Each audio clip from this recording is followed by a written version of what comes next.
அகிராஜ் வந்து மலரை இதே மாதிரி எப்போவுமே சந்தோஷமாக வச்சுக்கணும்னு நினைக்கிறவங்க நம்ம வீடியோவை லைக் பண்ணிவிட்டு இன்னும் சப்ஸ்கிரைப் பண்ணாதவங்க சப்ஸ்கிரைப் பண்ணிக்கோங்க. இதோட சப்போர்ட் இல்லைன்னா மலரும் பாக்யராஜும் இப்படி வீட்டை விட்டு வெளியிலலாம் போகவே முடியாது. மலரோட ஆசை என்றைக்குமே நிறைவேறாது. மதி தான் நம்ம மலருக்கு ரொம்ப சப்போர்ட்டிவாக இருக்காங்க. வண்டியில் போக போக மலர் வந்து ரொம்ப என்ஜாய் பண்ணிட்டு போகிறாங்க. பாக்யராஜ் உண்மையிலேயே நான் இன்றைக்கி செம்ம சந்தோஷமாக இருக்கேன் பாக்யராஜ். ஆனால் மதி இல்லைன்னா இந்த சந்தோஷமே எனக்கு கிடச்சிருக்காதுல்ல. என்ன தான் நம்ம லவ் மேரேஜ் பண்ணிக்கிட்டாலும் உங்கள் வீட்டை எதிர்த்து எதுவும் பண்ண முடியல. நம்ம மதி வந்து தான் எனக்கு ஒரு விடிவு காலமே வருன்னு இருக்குது போ அப்படிங்கிறாங்க. சரி மலர், என்னால் முடிஞ்ச வரைக்கும் நான் இன்னி உன்னை சந்தோஷமாகவே பார்த்துக்கிறேன். இனிமேல் எதுக்கும் கவலைப்படாத மலர், நான் இருக்க உனக்கு. சரியா? கொஞ்சம் கொஞ்சமாக நம்ம வீட்டில் இருக்கிற சுச்சுவேஷன்லாம் மாற்றி கொண்டுட்டு வரலாம் அப்படிங்கிறாங்க. நம்பிட்டேன் பாக்யராஜ். 7 வருஷம் ஆச்சு. இவ்வளோ நாள் நீ மாற்றாது, இனிமேலாம் மாற்ற போகிற. எனக்கு தெரிஞ்சு மதி தான் மாற்றுவான்னு நினைக்கிறேன் அப்படின்னு மலர் சொல்லும். சரி மலர் விடு, வீட்டை பற்றியே பேசாதீங்க. இறந்ததே ஜாலியாக இருக்கிறதுக்கு தானே. நீ என்ஜாய் பண்ணு, வா, உனக்கு என்னென்ன வேணுமோ நான் வாங்கித்தரேன். எங்கே போகலாமோ சொல்லு, நம்ம காலையில் வரைக்கும் என்ஜாய் பண்ணிட்டு போவோம் மலர் அப்படின்னு சொல்லுவோம். சரி பாக்யராஜ், ஓகே, நான் வீட்டை பற்றியே பேசலை அப்படின்னு சொல்லிவிட்டு அவங்க என்ஜாய் பண்ணிகிட்ருக்காங்க. பீச்சு, கடலை, சூப்பரான ஒரு காஃபி, அந்த மாதிரியே என்ஜாய் பண்ணிகிட்ருக்காங்க மலரும் பாக்யராஜும். ரேவதியோட வீட்டில் வந்து தங்கராஜ் வந்து ரேவதியை வெளியே அனுப்பிச்சிட்டு கதவை லாக் பண்ணிட்டார் இல்லையா. அவங்க தங்கராஜோட அம்மா கூட எவ்வளவோ சொல்லி பார்க்குறாங்க. ஆனால் தங்கராஜ் கேட்குறதாவே இல்லை. அவள் காலையில் வரைக்கும் வீட்டை விட்டு வெளியே இருந்தான்னா மட்டும்தான் அவளுக்கு அறிவு வரும். பக்கத்து வீட்டில் இருக்கிறவங்களாம் பார்த்தா பார்க்கட்டும், எனக்கு என்ன, அவள் தானே பொய் சொல்லலாம். புருஷங்கிட்ட பொய் சொல்லிட்டு போகலாமா வீட்டை விட்டு வெளியே? என்ன குடும்ப பொண்ணு கழகு இப்படியா பண்ணுவான் அப்படின்னு சொல்லி தங்கராஜ் சொல்கிறாரு. அவங்க அம்மாவும் வயசானவங்க தானே, அவங்களும் என்னமோ பண்ணுங்கடா, என்னால் முடியல அப்படின்னு எவ்வளவோ சொல்லி பார்த்துட்டோம். கேட்காதனால போய் படுத்து தூங்கிடுறாங்க. ரேவதி எவ்வளவோ கதவை தட்டுன்னு தட்டி பார்க்குறாங்க. ஆனால் தங்கராஜ் வந்து ஓப்பன் பண்ணுறதாவே இல்லை. போய் ட்ரிங்க்ஸ் பண்ணிவிட்டு நல்லா படுத்து தூங்கிடுறாரு. ரேவதிக்கு இப்போ என்ன பண்ணுறது, நம்ம நைட் டைம் இங்கே எங்கே எப்படி வெளியில் உட்காந்துருக்க முடியும் அப்படின்னு சொல்லி ரேவதிக்கு ஒரே பயமாயிருது. ரேவதி வந்து நல்ல வேலையாக அவங்களோட நைட் ட்ரெஸ்ஸில் ஃபோன் வச்சுருந்ததுனால எடுத்து மலருக்கு கால் பண்ணி பார்க்குறாங்க. ஃபஸ்ட்டு மலர் வந்து ஃபோனை வீட்லேயே வச்சுட்டு போயிட்டாங்க இல்லையா, இதனாலும் கூப்பிடும் மதி அப்படின்னு சொல்லிட்டு அதனால் மலர் வந்து ஃபோன் எடுக்கவே இல்லை. அடுத்து பாக்யராஜு கூப்பிட்றாங்க. பாக்யராஜும் அங்கே பீச்சில் விளையாண்டுட்டு இருந்ததில் ஃபோனை வச்சுட்டு போயிட்டாரு. அவருக்கும் அடித்தது கேட்கவே இல்லை.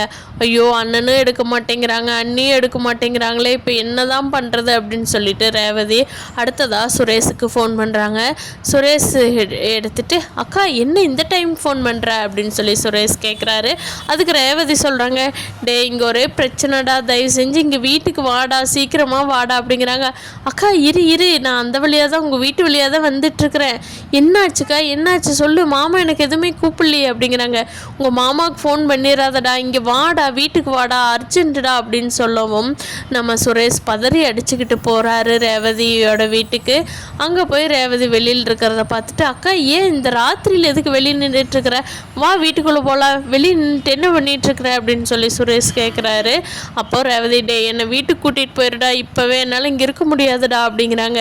அக்கா வா வீட்டுக்குள்ளே போகலாம், என்ன லூஸா பைத்தியமாட்டு உளறிட்டுருக்குற அப்படிங்கிறாங்க. மாமா வெங்க அப்படின்னு சொல்லி சுரேஷ் கேட்கவும், மாமா உள்ளதாண்டா இருக்காரு, நேற்று வந்து நான் அண்ணியோட பர்த்டேக்கு சொல்லாமல் வந்துட்டேன்டா, கோயிலுக்கு போனேன்னு சொல்லிட்டு வந்துட்டேன், அதனால என்னை வந்து நீ நைட்டு ஃபுல்லாக வெளியில் இரு, அப்போ தான் இனிமேல் பொய் சொல்ல மாட்டேன்னு என்னை வெளியே விட்டு கதவை சாத்திட்டாருடா. குழந்தைங்கள்லாம் தூங்கிட்டாங்க, அத்தையும் எவ்வளவோ சொல்லி பார்த்தாங்கடா, அவர் ஓப்பன் பண்ணவே மாட்டேங்கிறாரு அப்படிங்கிறாங்க. அக்கா என்னக்கா, என்ன பழக்கம் இது, இவர் இப்படி சொன்னால் பொம்பளைங்களை வீட்டை விட்டு வெளியே தள்ளி விடுவாரா, இரு நான் ஃபோன் பண்ணுறேன் அப்படின்னு சொல்லி சுரேஷும் கூப்பிட்டு பார்க்குறாரு. ஆனால் அவங்க மாமா எடுக்கவே இல்லை தங்கராஜ். சுரேஷ் நீ நைட் டைம் ஒன்றும் பண்ண முடியாது, நம்ம கதவை தட்டுறதோ எது பண்ணாலும் பக்கத்தில் இருக்கிறவங்களுக்கு எல்லாத்துக்குமே தெரியும், சரி வா நீ வீட்டுக்கு போகலாம் அப்படின்னு சொல்லிட்டு சுரேஷ் ரேவதியை வேகமாக வீட்டுக்கு கூட்டிகிட்டு வந்துடுறாரு. சுரேஷோட ரேவதி வர்றதை பார்த்துட்டு மதி, அக்கா அக்கா நீங்கள் இங்கே அப்படின்னு சொல்கிறாங்க. மதி அப்படின்னு சொல்லி ரேவதி கட்டி பிடிச்சி அழுது அங்கே நடந்தது எல்லாம் சொல்கிறாங்க.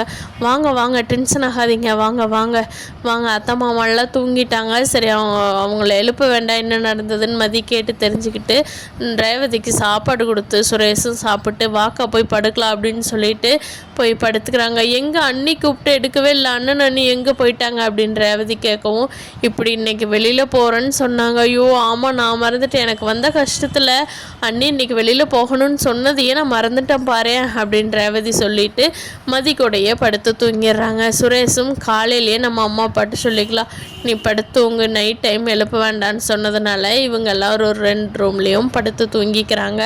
காலையில் எந்திரிச்சு பார்க்குறாங்க நம்ம மதி. அப்போது மலர் பாக்யராஜ் எல்லாருமே வீட்டுக்கு வந்திருந்தாங்க. மலர் எந்திரிச்சு எப்பவும் போல் சமையல் வேலையை செய்ய ஆரம்பிச்சிட்டாங்க. அக்கா என்ன டைம் வந்தீங்க நைட்டு அப்படிங்கிறாங்க. நான் ஒரு 3 மணி இருக்கும் மதி அப்படின்னு சொல்கிறாங்க. சரிங்கக்கா அப்படின்னு சொல்லிட்டு அடுத்து ரேவதின்னு சொல்ல வர்றப்பவே அவங்க மாமியார் எந்திரிச்சு வந்துடுறாங்க. மலரே மலரே ஒரு கப்பு காப்பி போடுமா அப்படிங்கிறாங்க. சரிங்க அத்தை இந்தா போடுறேன் அப்படிங்கிறாங்க. மதி அப்போவே எந்திரிச்சு ஓ இன்னைக்கு நடக்க போகிறோமாவும் எந்திரிச்சாச்சா நேரமே அப்படின்னு பார்த்துட்டு மதி ஆமாம் நீங்கள் போய் உட்காருங்க, காஃபி கொண்டுட்டு வரேன்னு மதி சொல்கிறாங்க. என்ன இது இவன் நேற்று நம்மளுக்கு வேலை செஞ்சா இப்போவும் செய்கிறங்கிறாளே அப்படின்னு சொல்லிட்டு மலர்கிட்ட போய் மதி சொல்கிறாங்க. இப்படியே ரேவதி அக்காவை தங்கராஜ் அண்ணா வெளியே அனுப்பிச்சிட்டாரு அப்படிங்கன்னு நடந்த கதையெல்லாம் சொல்லவும், ஐயோ ரேவதி எங்கே ஏறோம்ல தான் படுத்து தூங்கிட்டு இருக்காங்கன்னு சொல்லவும், பாவம் நைட்டெல்லாம் தூங்கலை, இப்போ தான் தூங்குறாங்க, அதனால தான் நானும் விட்டுட்டு வந்துட்டேன் அப்படின்னு சொல்லவும் மலர் ஐயோ பாவங்க பாரு, என் ஃபோனுக்கு எத்தனை மிஸ்டு கால் இருக்குன்னு, நான் இன்னைக்கு பார்த்து வீட்டில் வச்சுட்டு போயிட்டேன் மதி அப்படிங்கிறாங்க. பரவாயில்ல விடுங்க, பத்திரமா இங்கே கூட்டிகிட்டு வந்தாச்சு, அவர் பொண்டாட்டி இல்லாமல் இருக்கட்டும், அப்போ தான் பொண்டாட்டியோட அருமை அவருக்கு தெரியும் அப்படின்னு சொல்லி மதியும் கோபமாக பேசிகிட்டு இருக்காங்க. அப்போது தங்கராஜ் தூக்கமெல்லாம் எந்திரிச்சு வெளியில் ரேவதி காணாதனால ஃபோன் பண்ணி பார்க்குறாங்க. ரேவதி ஃபோனை எடுக்கல, ரேவதி ஃபோனை ஆஃப் பண்ணி வச்சுட்டாங்க. சுரேஷுக்கு கூப்பிடவும் மாமா அக்கா நம்ம வீட்டில் தான் அப்படின்னு சொல்லவும் வேகமாக தங்கராஜ் கிளம்பி வந்துடுறாரு. வீட்டுக்கு வந்துட்டு ரேவதி இங்கே இருக்கிறத பார்த்துட்டு வா நம்ம வீட்டுக்கு போகலாம் அப்படின்னு சொல்லி கையை பிடிச்சி இழுக்கிறாரு. சுரேஷ் இருந்துட்டு மாமா வர முடியாது, நீங்கள் என்ன இதில் ஒரு பொம்பளையை நைட்டு வெளியில் அனுப்பிச்சு கதவை சாத்தியிருந்தீங்க, என்ன மாமா நினச்சிட்ருக்கீங்க, நைட் டைம் யாராவது வெளியில் தள்ளி கதவை அடைப்பாங்களா அப்படின்னு கேட்கும். சுரேஷ் இது எங்கள் குடும்ப விஷயம், நீ தலையிடாத அப்படிங்கிறாங்க.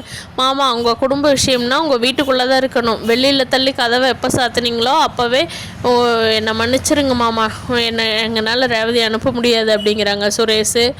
மதி இருந்துட்டு பரவாயில்லையே, தன்னோட அக்காவுக்கு ஒன்றுன்னு வரங்காட்டி மாமாவே எடுத்து பேசுகிறாரு, பரவாயில்ல நியாயமாக தான் இருப்பார் போல் அப்படின்னு நினச்சி மதியும் கத்துறாங்க. என்னங்க நைட் டைம் வெளியில் அனுப்பிச்சிட்டு இன்றைக்கி காலையில் வந்துடுவாங்களா ஒய்ஃபு, நைட்டு ஏதாவது ஆயிருந்தால் ஒய்ஃபுக்கு என்ன பண்ணுவீங்க அப்படின்னு மதி கேட்கவும், இங்கே பாருமா இது எங்கள் குடும்பத்து பிரச்சனை அப்படின்னு சொல்லி தங்கராஜ் சொல்கிறாங்க.